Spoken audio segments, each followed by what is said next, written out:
কোকা-কোলার বিজ্ঞাপন কাজ নিয়ে বিতর্কিত অভিনেতা শারাপ আহমেদ জীবনের ফেসবুক পেজ দেখা যাচ্ছে না। শুক্রবার সকালে সামাজিক মাধ্যম ফেসবুকে তার পেজ আর পাওয়া যায়নি। এদিকে হ্যাকারদের দাবি জীবনের পেজটি তারা সাইবার হামলার মাধ্যমে সরিয়ে দিয়েছে। এছাড়াও বিজ্ঞাপনের কাজে বিতর্কিত আরেক অভিনেতা শিমুল শর্মার পেজও সরিয়ে ফেলার হুমকি দিয়েছে হ্যাকাররা। বিষয়টি নিয়ে কথা বলল বিতর্ক তাদের পিছু ছাড়ছে না। কমল পানীয় কোকা-কোলার একটি বিজ্ঞাপনে অভিনয় করে সাইবার হামলায় নিজের ফেসবুক পেজ হারিয়েছেন অভিনেতা শারাপ আহমেদ জীবন। তবে বিষয়টিকে অস্বীকার করেছেন তিনি। বিস্তারিত জুনায়েদ আহমেদ সৈকতের ডেস্ক রিপোর্টে। বাবলু ভাই, এই জিনিস এখন আর খাচ্ছি না। কেন, কি হলো আবার? শোনেন নাই, ওকে একটা ঢোক দেন, তারপর একটা সার্চ দেন।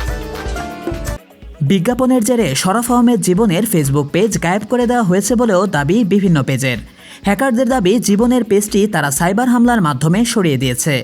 বিজ্ঞাপনে অংশ নেওয়া আরেক অভিনেতা শিমুল শর্মার পেজও সরিয়ে দেওয়ার হুমকি দিয়েছে হ্যাকাররা। সম্প্রতি hacking group cyber ৭১ we hack to protect Bangladesh Facebook page থেকে এমন তথ্যই পাওয়া গেছে। তবে বিষয়টি অস্বীকার করেছেন শরাফ আহমেদ জীবন। তিনি বলেন, আমাকে হুমকি দিচ্ছে অথচ আমি নিজেই জানি না। এটা হাস্যকর। কেউ আমার পেজে সাইবার হামলা করেনি, বরং আমি নিজেই আমার পেজটি ডিঅ্যাক্টিভ করে রেখেছি। জীবন আরও বলেন, আমি ফেসবুকে খুব বেশি সক্রিয় না, কাজ করেই সময় পাই না। কে কি বলল এসব আমার দেখার সময় নেই। আমি কাজের মধ্যেই থাকতে চাই আর দর্শকদের ভালো ভালো কাজ উপহার দিতে চাই। এদিকে হ্যাকারদের দাবি জীবনের পেজটি তারা সাইবার হামলার মাধ্যমে সরিয়ে দিয়েছে। এছাড়াও বিজ্ঞাপনের কাজে বিতর্কিত আরেক অভিনেতা শিমুল শর্মার পেজও সরিয়ে ফেলার হুমকি দিয়েছে হ্যাকাররা। সম্প্রতি hacking group cyber ৭১ we hack to protect Bangladesh Facebook page থেকে এমন তথ্য পাওয়া গেছে। শরাফ আহমেদ জীবনের ফেসবুক পেজ হ্যাক হয়েছে এমনটি সংবাদের শিরোনাম হলে শুক্রবার সাইবার ৭১ এক ফেসবুক পোস্টে জানায়, এর সফলতা আপনাদের। পেজ হ্যাক করা হয়নি, বন্ধ করে দেওয়া হয়েছে। এর আগে শরাফ আহমেদ জীবনের পেজ সরিয়ে দেওয়ার পর শিমুল শর্মার ফেসবুক পেজেও হামলার হুমকি দিয়েছে হ্যাকাররা।